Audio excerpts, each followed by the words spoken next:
Hey everyone, and welcome to RUBIN'S Mind Lab, where we break down the latest research into what it really means.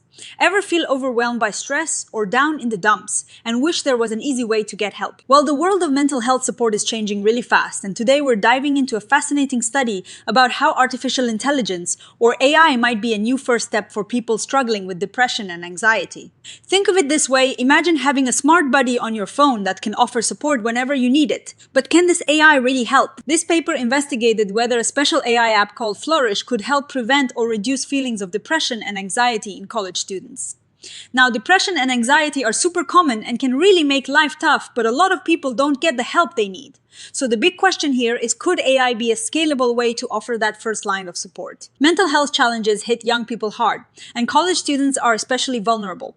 Surveys show a lot of students are struggling with depression and anxiety, but only about 60% of those who need help actually get it.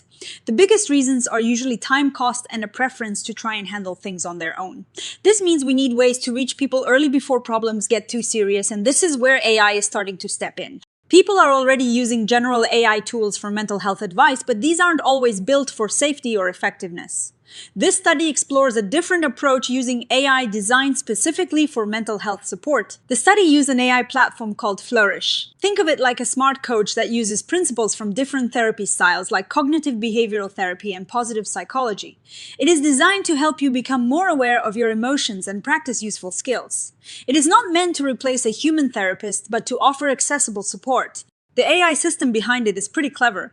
It routes your messages to different parts of the system. There is a safety system to detect if you are in distress, and a part that uses evidence-based techniques to help you. It even has a memory to remember your conversations, and you can use tools within the chat to help you out. Plus, there is a way for real clinicians to review conversations to ensure everything is safe and effective. So how did they test if this AI app actually works? They conducted a randomized clinical trial, which is like the gold standard for research.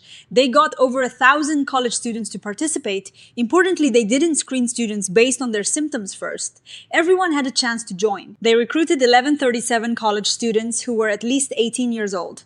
They didn't have any other strict requirements, so it was a general sample of students. These students were then randomly put into one of two groups. One group was told to use the Flourish app at least twice a week for 6 weeks. This was the treatment group. The other group was the control group, and they just continued with their usual access to mental health resources. They weren't given the app during the study.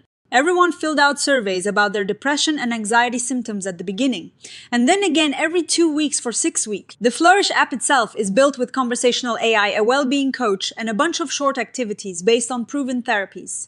It keeps track of your conversations and has safety protocols in place with human oversight. For this study, they specifically updated the app to focus more directly on tackling depression and anxiety symptoms. The main things they measured were depression and anxiety symptoms using short questionnaires called the PHQ-2 and GAD-2.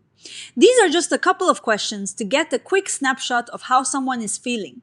They measured these symptoms at the start and then every 2 weeks. To figure out if the app made a difference, they used some fancy math called linear mixed effects models. Don't worry too much about the details, but basically it helps them track how symptoms change over time in both groups and see if the changes are different enough to be meaningful and not just random luck. They also looked at whether the app worked differently for students who started with higher or lower levels of anxiety or depression. Now, for the exciting part, what did they find? Overall, 1,137 students were part of the study, and they balanced the groups pretty well. Around 75% of participants were female, and their average age was about 20. The good news is that people stuck with the study. About 74.6% of participants completed all the surveys, which is pretty good. And the researchers found no bad side effects from using the app. Those using the Flourish app actually used it more than the minimum they were asked to. On average, they used it about 18.9 active days over the 6 weeks, which is more than the suggested twice a week. This shows people were willing to engage with the AI tool. Okay, so here is the main finding for depression.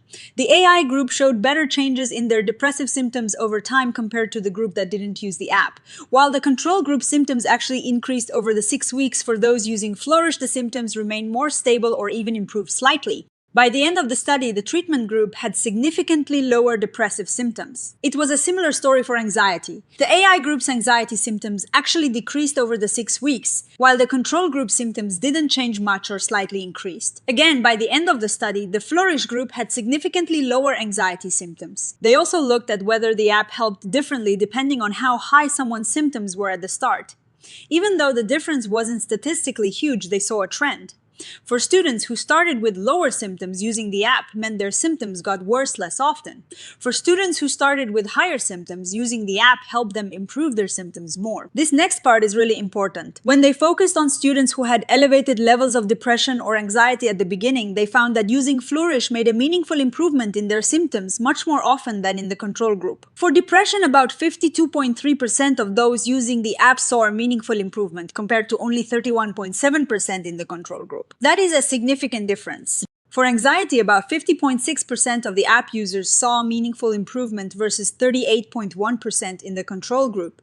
The numbers needed to treat, or NNT, which tells you how many people you need to treat to get one extra person to benefit, were also quite good. For depression, it was about 4.9 people, and for anxiety, it was about 8.0 people. This means the app was quite effective in helping people who are already feeling the effects of depression and anxiety. So what does all this mean? This study provides strong evidence that a purpose-built AI platform like Flourish can be a really useful tool for early intervention for depression and anxiety. It seems to work both as a way to prevent symptoms from getting worse in those with mild issues and as a way to help reduce symptoms in those who are already struggling. This is a big deal because it means AI could offer accessible first-line support to many more people, especially young adults who might not seek out traditional therapy.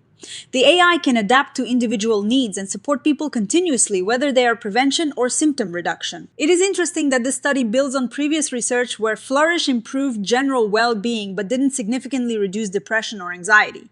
This updated version, designed to target these specific symptoms, more directly showed much better results, indicating that the specific design and focus of AI mental health tools really matter. Now, like any study, there are some things to keep in mind. First, the app combines many different approaches, so it is hard to say exactly which part of the AI was most effective. Second, the control group just continued with their usual care, which means we can't be sure if the benefits were solely from the AI or from other factors like just the attention they received. Third, this study was done with college students, so it might not apply to everyone, especially older adults or those with different life experiences. Fourth, we only followed people for 6 weeks, so we don't know if these benefits last a long time. And fifth, they didn't track if people were already in therapy or on medication, which could affect the results. Also, it is important to note that some of the researchers are connected to the company that made the app. For future research, it would be great to see studies that look at longer-term effects and how AI can work alongside traditional therapy. Understanding which specific AI features are most helpful is also a key area for future exploration. Ultimately, this research suggests that AI-powered mental health tools are not just a futuristic idea anymore. They have the potential to be a scalable stigma, reducing an effective first step for many people seeking support for depression and anxiety, complementing existing treatments, and helping to bridge the gap in mental health care access. And if you are interested in the nitty-gritty details of this study, all the data and code are publicly available, which is fantastic for scientific transparency. A big thank you to the students who participated and to the researchers who worked on this study. It is also good to see the transparency around the researchers' connections to the company, which is important for understanding the research.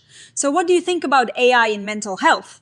Could you see yourself using an app like Flourish? Let us know your thoughts in the comments below. If you found this breakdown helpful, please give this video a thumbs up, subscribe to RUBIN'S Mind Lab for more insights into the world of psychology, and hit that notification bell so you don't miss our next video. Thanks for watching, and we'll see you next time.